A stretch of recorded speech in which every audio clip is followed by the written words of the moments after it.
मोहम्मद हुसैन कोई बात नहीं।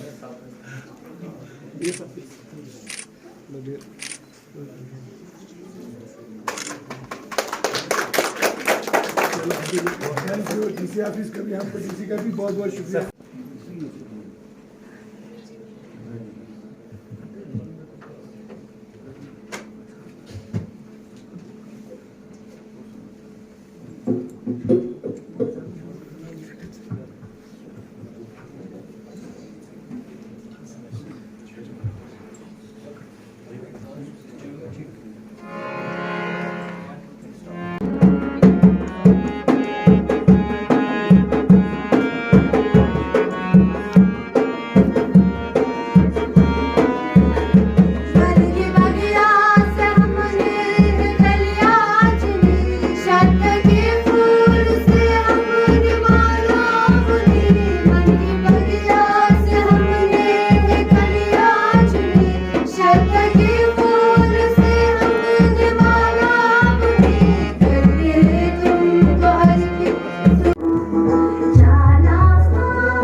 To all the dignitaries present here.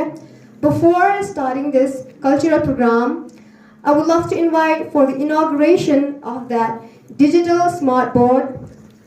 I would be inviting our Honorable Shri Jamyang Siring Namgyal, Member of Parliament, Lok Sabha, respected Shri R. Ganguly, DGM Chutuk Power Station NHPC, and respected Principal Shri Sushil Kumar Sir, here for the inauguration of this digital smart board. Please. Yes.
भी तेरे सीने में उतरने से पहले रोई होगी कि काश मेरी जिंदगी में सरहद की कोई शाम आए, कि काश मेरी जिंदगी मेरे वतन के काम आए।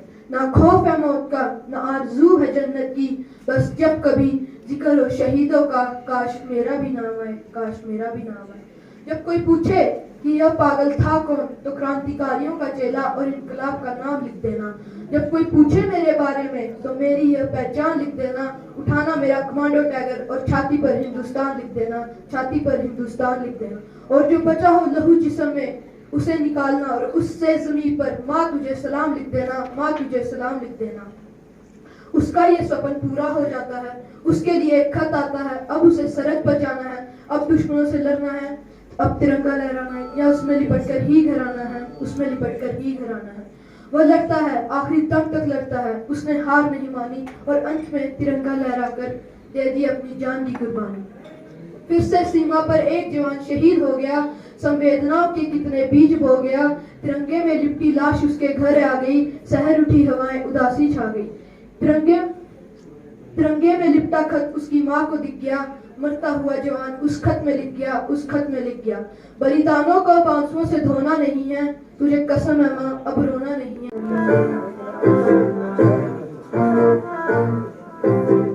सोहणिया वे गुस्सा तेरा नक तो नहीं गिरता, जिवें तू गले विच चांदी पाई फिरदा।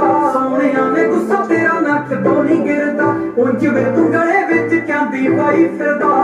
वे दिल बड़ा करे नादा तेरे नाल नाल चला।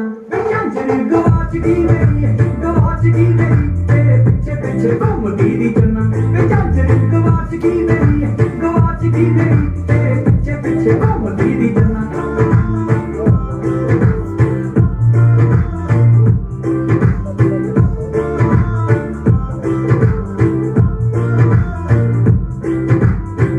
गोरा गोरा रंग नार दा तेरे करके पै गया फिका वे, तेरे वांगू नखरे करने दस दे किथों सिखा वे।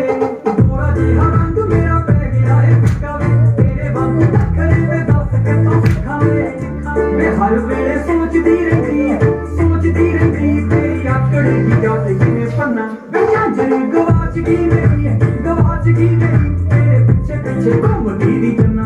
वे झांझर गवाच गई मेरी, गवाच गई मेरी, तेरे पिछे पिछे घूमदी दी चन्ना।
के हेडक्वार्टर से एक पूरे देश भर के लिए एक गाइडलाइन जो फॉलो करना होता है।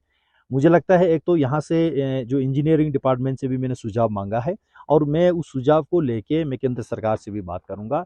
जो लद्दाख है या लद्दाख के साथ साथ और भी कुछ स्टेट्स होंगे जहाँ उत्तराखंड है, सिक्किम है, अरुणाचल प्रदेश के हायर एल्टीट्यूड है, इन सबको अलग से प्लेन एरिया और हिली एरिया का 2 नॉर्म्स अलग अलग से बनना चाहिए।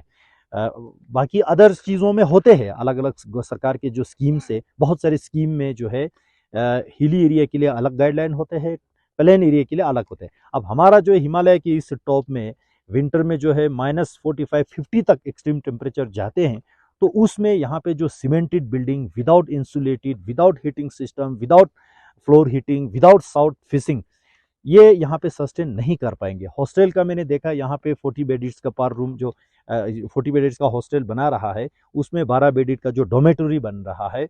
मैंने इनसे पूछा कि ये डोमेटरी लद्दाख में कितना सक्सेस है।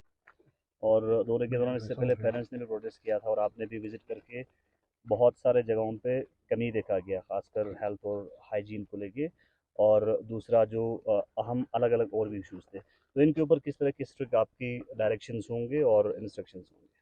देखिए, ये स्कूल विजिट करने का मेन मकसद यही है क्योंकि मीडिया के माध्यम से पेरेंट्स का काफ़ी जो है शिकायत सुनने को मिला, तो इस बार हमने सोचा जब करगिल जा रहे तो एक बार JNV जो सेंट्रल गवर्नमेंट से जुड़े हुए, तो इसको एक बार ज़रूर जाके देखना चाहिए। तो आज अच्छा हुआ मुझे यहाँ आने का जो समय मिला, टाइम मिला, और यहाँ आके मेरे अपने लीडरों के साथ यहाँ आके जो सारा बाहर का क्या है, अंदर का क्या है, सब कुछ थोड़ा देखने का प्रयास किया। मैं सबसे पहले यहाँ के प्रिंसिपल साहब और सभी teaching faculties, non teaching faculties को इस बात की अप्रिशिएट करना चाहूँगा, जो स्कूल का एग्ज़ाम रिजल्ट्स है ये बहुत अच्छा परफॉर्म कर रहे हैं, लेकिन एट द सेम टाइम जो यहाँ के को करिकुलर एक्टिविटी में डेफिनेटली करूँगा, और लॉन्ग रन के लिए इसमें क्या क्या समाधान होना चाहिए ये मैं खुद लेके नहीं दूंगा। मैं यहाँ के प्रिंसिपल साहब से, यहाँ के जो इंजीनियरिंग विंग जो है, सिविल एडमिनिस्ट्रेशन जो कि यहाँ काफ़ी देरों से काम करके जो इनको तजुर्बा है, उनसे कमेंट लेके मैं उसको निचोड़ के सेंट्रल गवर्नमेंट के साथ टेम्परेरी बेसिस पे MP फंड से आप कुछ बजट दे रहे हैं टेम्परेरी बेसिस? नहीं, मैं अभी देखूंगा। इन्होंने जो एक बास का रिक्वायरमेंट का मेरे पास जिक्र आया, और उसी तरह 50 के जो किलोवाट के सोलर प्लांट के जो इन्होंने जिक्र किया, ये सारा जो है मैं देखूंगा कि MP फंड से हो सकता है या किसी और कंपनी की CSR से हो सकता है, गवर्नमेंट बजट से हो सकता है, ये मेरे पे छोड़ दीजिए, लेकिन फैसिलिटेट करना हमारा जिम्मेदारी है। समर वेकेशन को लेके सर, देखिए ये वेकेशन अभी यहाँ पे सुझाव आया, पेरेंट्स की ओर से सुझाव आया कि समर वेकेशन यहाँ पे ज़रूरत नहीं है, क्लास चले, विंटर वेकेशन जो है लंबा कर दे, समर का जो 30 डेज का है वो विंटर पे प्लस कर दे। हालांकि विंटर, मुझे बताया गया विंटर वेकेशन 60 डेज का होते हैं, तो उस पे प्लस और ये समर वाला 30 डेज शिफ्ट कर दे विंटर में, तो टोटल 90 डेज का हो जाएगा। लेकिन हमें इस बात की भी चिंता करना है, क्या उस लंबा विंटर वेकेशन के तुरंत बाद एग्जाम आता है तो हमारा एग्जाम परफॉर्मेंस दिक्कत आएगा। तो ये टेक्निकली फिजिबल है कि नहीं है, वो थोड़ा यहाँ के प्रिंसिपल साहब के चेयरमैनशिप में यहाँ के सभी टीचिंग स्टाफ है, स्टूडेंट्स है, ये वो खुद लोग बताएंगे इस पे एक्सरसाइज करके कि हकीकत में कौन सा फिजिबिलिटी है कि नहीं है। अंधाधुंध इस पे डिसीजन नहीं हो सकता। सर, इन दिनों आप करगिल के दौरे पे हैं और दूसरी जानिब